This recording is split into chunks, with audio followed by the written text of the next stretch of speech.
इस वक्त हम औरंगाबाद के प्रभाग क्रमांक 9 में हैं। प्रभाग क्रमांक 9 में एक तरह से एमआईएम का दबदबा है। यहाँ पर तमाम तर जो 4 कारपोरेटर है वो एमआईएम के हैं।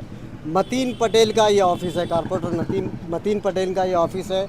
और इस ऑफ़िस के गेट के ऊपर औरंगाबाद म्यूनसिपल कॉरपोरेशन की तरफ से नोटिस चिपका की गई है, जिसमें ये अभी थोड़ी देर पहले नोटिस चिपका की गई है। और इसमें ये वाज़े किया गया है कि मैं आपको पढ़ के बता दूँ, या नमुद के ले लिया, ये मतलब एक तरह से इसको गैर क़ानूनी या फिर अनधिकृत बांधकाम बताया गया है और ये डिमोलिशन की नोटिस है।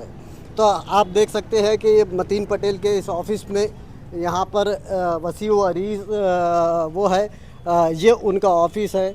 और ये मतीन पटेल यहाँ के कारपोरेटर है।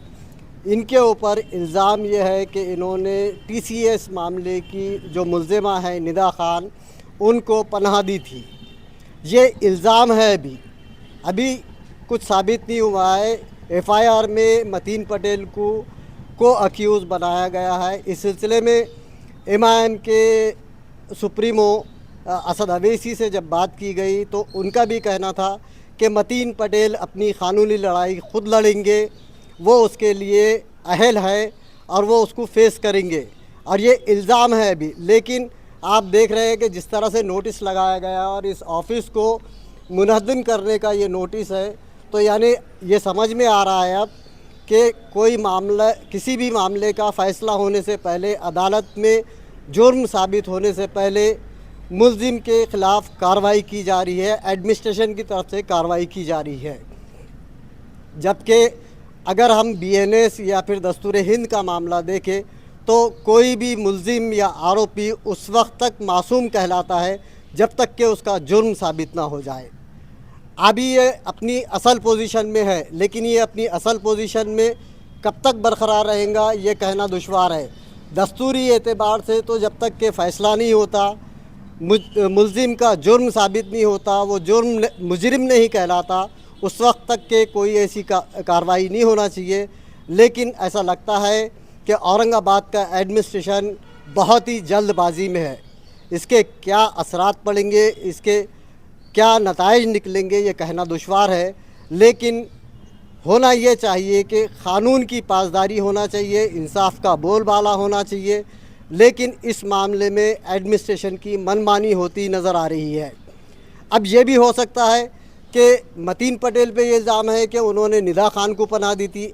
अब ये निदा खान को पनाह दी थी या नहीं दी थी, इसके पीछे की हकीकत क्या है, ये जांच का पहलू है।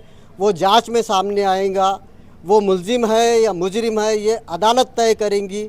लेकिन चूँकि मतीन पटेल ने निदा खान को अपने पनाह दी थी, उस मामले को लेकर उनके ऑफ़िस को इल्लीगल करार दिया जाता है और नोटिस चिपका कर दिया जाता है। हो सकता है कि कल को यहाँ पर बुलडोज़र जस्टिस हो जाए, लेकिन अगर ऐसा होता है तो ये इंसाफ का क़त्ल होगा। आप मुझे देख रहे हैं, कल को ये भी हो सकता है कि अज़हरुद्दीन ने इस मामले में सरकारी काम में अड़थड़ा निर्माण किया था, लोगों को गुमराह किया था। तो कल को अगर अज़हरुद्दीन आपको सलाखों के पीछे नज़र आए तो आपको हैरत में नहीं पड़ना चाहिए। क्यों? तो ये इस नए हिंदुस्तान का जस्टिस है, जहां इंसाफ होने से पहले, फ़ैसला सादिर होने से पहले मुल्ज़िम के ख़िलाफ़ एक्शन ले लिया जाता। नारेगांव का ये खैसर पाक का इलाक़ा है और ये जो आप देख रहे हैं ये वही घर है जहाँ पर निदा खान को पनाह दी गई थी।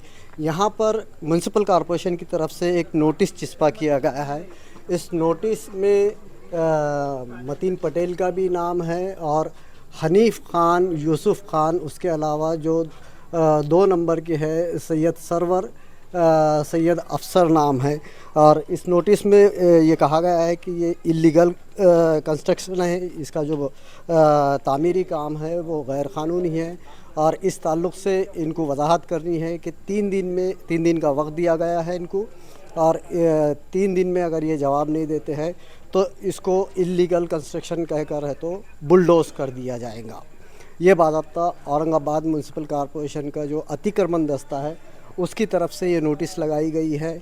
अब इस नोटिस का जवाब अगर प्रॉपर दिया जाता है तो शायद ये घर बच जाए, वरना इस पे बुलडोज़र भी चल सकता है। ये सब इसलिए हो रहा है क्योंकि निदा खान यहाँ पर पनाह ली हुई थी और पिछले 40 दिन से पुलिस उसकी तलाश में थी। जैसा कि हमने आपको बताया कि मतीन पटेल के ऑफ़िस पर भी इसी तरह का एक नोटिस किया गया है, जिसमें उसे भी इल्लीगल बताया गया है। अब ये सारा मामला अगर देखा जाए तो एक मुलजिम को पनाह देने का इल्ज़ाम मतीन पटेल कारपोरेटर पर है और उनको भी एफआईआर में जो है तो माविन मुलजिम बनाया गया है, यानी को अक्यूज़ बनाया गया है, सह आरोपी बनाया गया है।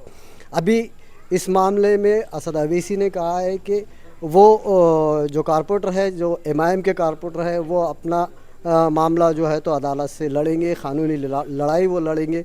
लेकिन कहीं ना कहीं इसमें देखा जा रहा है कि सियासी रंग दिया जा रहा है पूरी तरह से, और इस पर सियासत बड़ी गरमाई हुई है। अब आगे क्या होता है इसका इंतज़ार रहेगा, लेकिन फ़िलहाल यहाँ नोटिस चिस्पा किया गया है। हो सकता है 2-3 दिन में इस पर बुलडोज़र भी चल जाए। Azharuddin, Asia express, Aurangabad.